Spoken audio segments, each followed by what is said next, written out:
पर अज्ञानी जीव को यह भी बात चुभेगी, समझ में नहीं आएगी, पर कोई बिरले ही ऐसे हैं जो समझ सकते हैं। महात्मा जन कह रहे हैं, समस्त पदार्थों और प्राणियों के आश्रय स्वरूप प्रभु कोई बिरला ही एकाग्रता से अपने आप को आपके चरणों में समर्पित करके केवल आपका ही चिंतन करता है। खास बात, कोई बिरला ही बहादुर अपने आप को समर्पित करता है। बस इस जीवन में एकमात्र उद्देश्य भगवत प्राप्ति और कोई मेरा नहीं। जैसे आपको लगता हो कि अगर अकेले होंगे, कोई सहयोगी नहीं होगा, तो कोई मुझे मार सकता है, गाली दे सकता है, अपमानित कर सकता है। कदापि नहीं। तुम्हारा कर्म ही उपस्थित होगा तुम्हें दंड देने के लिए। चाहे करोड़ों रक्षक रख लो, जब कर्म दंड देने के लिए उपस्थित होगा तो वही रक्षक ही तुम्हारा नाश कर देंगे, वही रक्षा करने वाला ही तुम्हारा नाश कर देगा। क्योंकि वो नाश करता नहीं, नाश करता तुम्हारा ही स्वयं का किया हुआ पूर्व कर्म है। अगर अकेले होकर भगवान का आश्रय ले लिया तो कहते अहम त्वाम सर्वपापेभ्यो मोक्षयिष्यामि मा शुचा। भगवान के सिवा ये कोई कर ही नहीं सकता। अहम त्वाम सर्वपापेभ्यो मोक्षयिष्यामि मा शुचा, ये किसी का अधिकार नहीं, केवल एकमात्र प्रभु ही कर सकते हैं। 11 वर्ष की अवस्था से लेकर इस अवस्था तक न किसी का आश्रय भगवत कृपा से हुआ है, वो आगे प्रभु जाने। पर देखा है कैसे प्रभु दुलार करते हैं। अगर किसी का आश्रय लिया होता तो उसका दुलार दिखाता और उसमें आसक्त होकर अपने प्रभु को भूल जाता। प्रभु का दृढ़ आश्रय ना हो पाता। उनकी अपार करुणा की किसी का आश्रय होने ही नहीं दिया। जहां कहीं लगा कि ये मेरा है, वहां वो ऐसी चाल चला कि हंसना आया कि अरे नहीं नहीं, भ्रम नहीं, भ्रम नहीं, भ्रम नहीं, कोई तुम्हारा नहीं है। जो तुम्हें भास रहा है वो माया है, जो है वो एकमात्र प्रभु है। कोई बिरले लोग ऐसे होते हैं। और प्रभु जिसने आपके चरणों का ऐसा आश्रय ले लिया, कैसा? एकाग्रता पूर्वक अन्य भावों का, अन्य आश्रयों का, अन्य संबंधों का चीख चीख के कह रहे, समझ लो, अन्य भावों का, अन्य आश्रयों का, अन्य संबंधों का त्याग करके एकमात्र केवल आपका हो जाता है। उसके लिए संसार समुद्र कैसा होता है? बोले गाय के बछड़े के खुर के गड्ढे के समान हो जाता है। जैसे चलते हुए गाय के बछड़े के खुर के गड्ढे को पार करने में हमें कोई श्रम नहीं लगता, ऐसे ही भव समुद्र से पार होने में हमें कोई श्रम नहीं उठाना पड़ेगा। श्री हरिवंश प्रताप नाम नौका निज खेवक, भवसागर सुख तरत निकट हरिवंश जो सेवक। सुख पूर्वक नाच गा के रिझा के लाडली लाल के नवनिवृत्त निकुंज में पहुंच जाएंगे। पर जरूरत इस बात की है कि हमारा कोई दूसरा कहने वाला ना हो। मेरे हृदय में यह ना हो कि वो मेरा है, वो मेरी वस्तु है, वो मेरा स्थान है, वो मेरा धन है, वो मेरा बल है। अगर ऐसा है तो ऐसा नहीं है, और अगर ऐसा नहीं है तो फिर ऐसा है। अब तक के संतों ने इसी पद्धति से संसार को पार किया है, इसी पद्धति से। मेरे तो गिरधर गोपाल दूसरो न कोई, कह हरिदास ते जीव विमुख भय, जे दूसरी कर डारी। वो जीव चाहे कुछ भी कर ले, अन्य आश्रय लिए है इसलिए नहीं। केवल मामेवे प्रपद्यन्ते, केवल बिहारी बिहारणी जू। कह हरिदास ते जीव विमुख भये, जे दूसरी कर डारी। कह हरिदास तबे चिरजीवो, जब कुंज बिहारी चितावन। एकमात्र मेरे प्रभु परम प्रकाश स्वरूप श्री कृष्ण हमारे कैसे? परम प्रकाश स्वरूप। अंधकार में कुछ का कुछ दिखता है, लेकिन अत्यंत प्रकाश में वस्तु दिखाई देती। हां ये है, रस्सी का सांप नहीं दिखाई देगा। हमारे प्रभु कैसे? परम प्रकाश स्वरूप। उनका नाम कैसा है?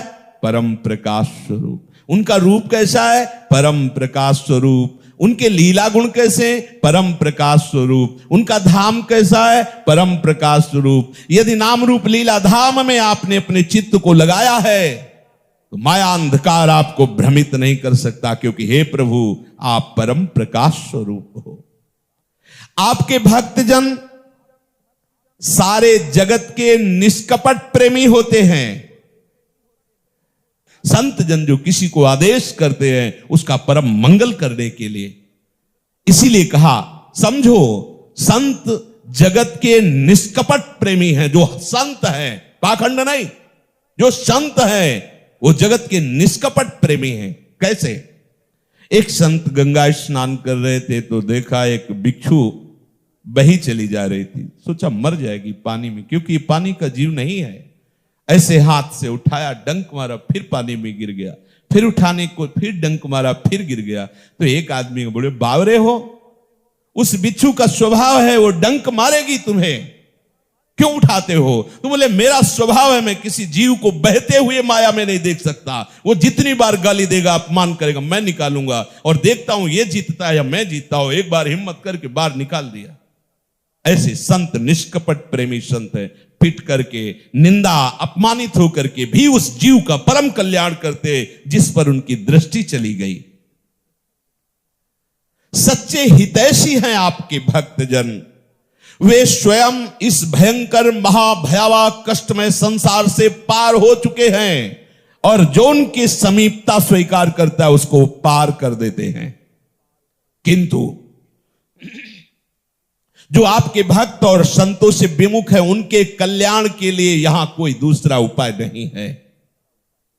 संत जन जीवित रहते हैं प्रगट में जब तक, तो ऐसी व्यवस्था करते हैं जो समीप आवे उनका कल्याण हो जाए, और शरीर जब छोड़ते हैं तो ऐसी व्यवस्था छोड़ जाते हैं कि उसे स्वीकार करने से कल्याण होता ही चला जाएगा, वो प्रगट में रहे या ना रहे। आपके श्री चरण कमलों की नौका स्थापित कर जाते हैं। वास्तव में संत पुरुष आपकी साक्षात कृपा है, आपकी साक्षात कृपा है। आप उन्हीं के संबंध से अनुग्रह करते हैं, कृपा करते हैं। कहू कृपा उपजे के ही भांति, रसिकन संग फिरो दिन राती। हे कमल नयन, जो आपकी अनन्यता से एक एक शब्द सुनना, जो आपकी अनन्यता से श्री चरण कमलों की शरण नहीं लेते, उनका कभी भाव शुद्ध हो ही नहीं सकता। और भाव शुद्ध ना होने के कारण बुद्धि शुद्ध नहीं होती। वो अपने को झूठ मूठ महात्मा या भक्त माने, पर ऐसा नहीं हो सकता। उनके हृदय में भाव नहीं आ सकता, बुद्धि शुद्ध नहीं हो सकती, पाखंड हो सकता है। वास्तव में वे बद्ध हैं, कहते जरूर अपने को मुक्त है। बड़ी से बड़ी तपस्या और बड़े से बड़ी साधना का कष्ट उठाकर ऊंचे ऊंचे पद पर पहुंच जाने पर भी वहां से उनको नीचे भ्रष्ट होना पड़ेगा, गिरना पड़ेगा। जिसने अन्य भाव स्वीकार कर लिया है, कह रहे हैं सत्यव्रतम सत्यपरम त्रिसत्यम सत्यश्च योनिं निहितं च सत्ये सत्यश्च सत्यामृत सत्यनेत्रं सत्यात्मकं त्वां शरणं प्रपन्नाः। प्रभु श्री कृष्णचंद्र जी सच्चिदानंद रूप आए, सत्य स्वरूप है, सत्य का कभी अभाव नहीं। अर्थात मेरे प्रभु एक क्षण के लिए भी हमसे दूर नहीं। जहां जहां हमारी दृष्टि जाती है, हमारा मन जाता है, हमारी बुद्धि जाती है, वहां सत्य वस्तु है। आप ऐसा भाव कीजिए, है भगवान कह रहे, और ये ब्रह्म ऋषि जन कह रहे प्रभु आप सत्य स्वरूप हैं, आप सत्य संकल्प है, सत्य ही आपकी प्रतिष्ठा है, सत्य ही आपकी प्राप्ति का साधन है। सृष्टि के पूर्व अर्थात सृष्टि के पहले आप थे, सृष्टि के नाश के बाद अर्थात प्रलय के पश्चात आप ही रहेंगे। तो वर्तमान में जो स्थिति है उसमें केवल आप ही सत्य हैं। ये जो नाम रूप, ये जो लाभ हानि, जो सुख दुख, ये जो अनुकूलता प्रतिकूलता, सच्ची मानिए बिल्कुल स्वप्न जैसी है। पर स्वप्न में स्थित पुरुष जैसे ये अनुभव नहीं करता कि ये सब झूठा है, जगता है तब झूठा अनुभव होता है। तो जो सपने सिर काटे कोई, बिनु जागे दुख दूर न होई। ऐसे ही जब तक आप मोह